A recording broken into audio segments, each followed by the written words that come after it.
Roethlisberger's Steelers going up against Bradford's Vikings. With that, we'll send you up to Minneapolis with our broadcasters, Brandon Godden and Charles Davis. We are on the eastern side of downtown Minneapolis at the gorgeous new U.S. Bank Stadium. Coming up,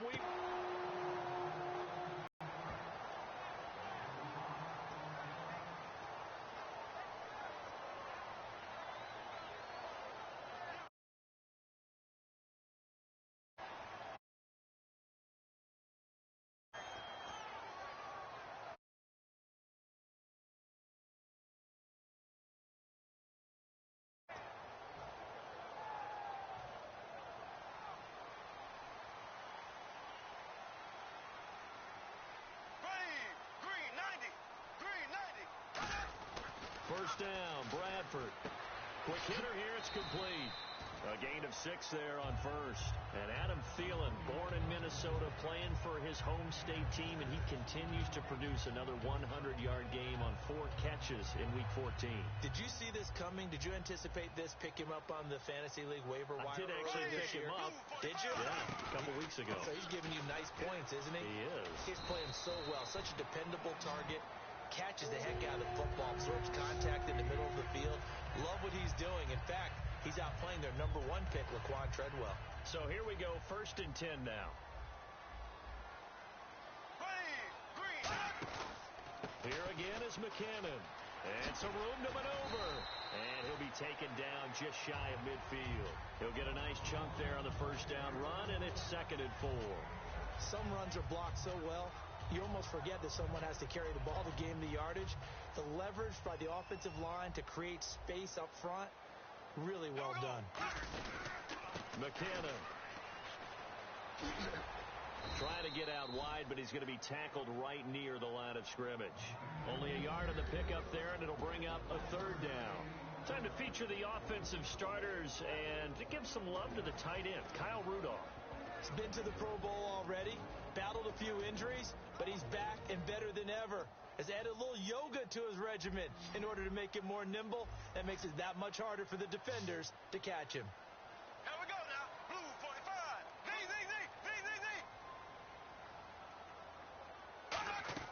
Bradford from the gun on 3rd down. And the pressure gets to Bradford, and down he goes. Now, we talk about players blitzing all the time. I often laugh and sometimes call it just straight-ahead pursuit. What a running start right back to the backfield for him. Yeah, it really didn't give anybody a chance to get up there and stop him. No, I mean, that's really, really difficult. You're asking a whole lot anyway, but when he gets that kind of a start and comes through clean, oftentimes the advantage definitely goes to the defensive player. Call it a 48-yard punt. Give them 9, though, on the return. And the Steelers will go on offense here, 1st and 10.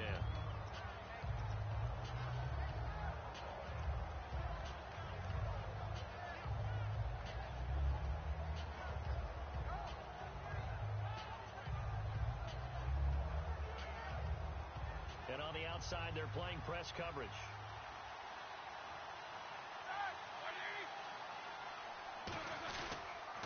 Now the first carry for Le'Veon Bell. And he'll get across the 20, but only to about the 22-yard line. And give him 4 yards there. It'll be 2nd and 6. On your screen now, here are the offensive starters. At wideout, Antonio Brown is certainly someone that the defense always has to account for. Without a doubt, a true number 1 receiver. It doesn't matter to him how defenses want to cover him. He sees it as a challenge and knows how to defeat them. 2nd down following the run.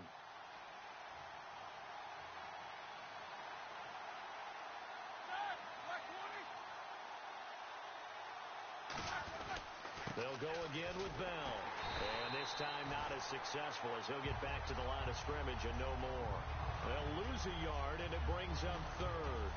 Anthony Barr got a real education at UCLA in playing not just his normal position of stand-up outside linebacker, but down defensive end. So he had to incorporate a variety of moves, take on bigger people. So he learned great leverage while he was there. That really helps him when he's trying to stop people running the ball. Born in South Bend, Indiana. Thought about going back to go to Notre Dame, but you're right. Great career at UCLA. He's got a man. Complete. And he's brought down, but not before getting across midfield to the 45. You know, when I I see passes like that, I'm reminded of something you and I talked about yesterday. Big Ben was a wide receiver the first 3 years of high school, sitting behind the coach's son, and then he finally got that opportunity. I think he's made the most of it. It's always the coach's son, isn't it? But you know where it helps him? When he looks downfield, he knows what the receivers are going to do. He actually has wide receivers' eyes when he's throwing the ball. That one good for 10 yards.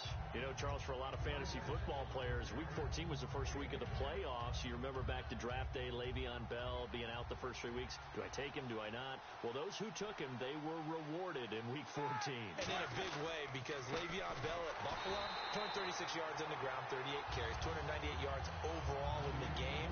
The snow didn't affect him. It's not just that he plays in Pittsburgh. Remember his background, Michigan State.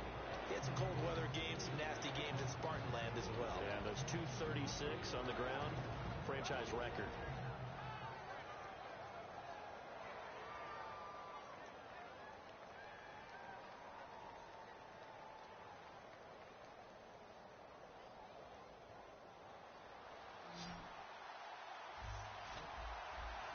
And the Vikings with an extra defender in the secondary on third. Playing coverage here.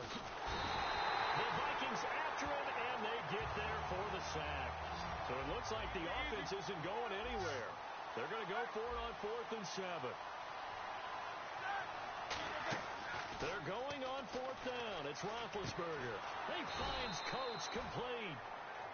Back with Charles Davis, Brandon Gaudin. It's Steeler football to begin quarter number 2. And they're on the move here. They've got it 1st and 10.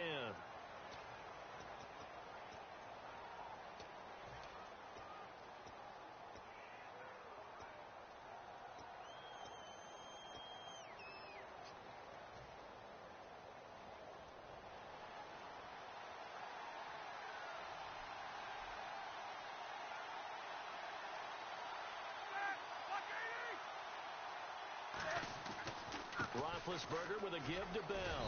And past the 30 down to about the 27. 7 yards on the pickup there, and it'll leave him with a 2nd and 3. This drive is turning into an extended one, and the guy carrying the ball, he's becoming more like a body blows guy. Every carry is putting some damage on the defense. So after a while, I'm not too sure how many guys are going to want to run up and tackle him.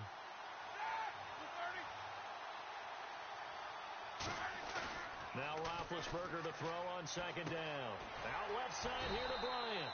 That catch good for only a yard, and it'll be 3rd down.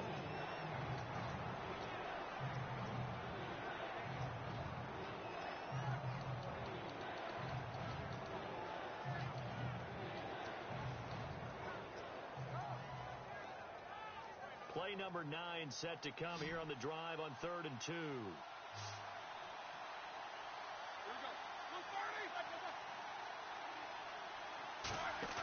3rd and 2. Now Roethlisberger. He's going to flip that out to the flat. It's complete. Give him 2 yards on that play. The field goal unit's going to stay put on the sideline. They're going to go on 4th down here. They run. It's Williams. They'll give him a yard on the play, and they're able to convert here on 4th and inches. If he indeed got it, he didn't get it by much. This is a great push up front, but I think the nose of the football does make it over the line to gain. And whoa, that was definitely cutting it close.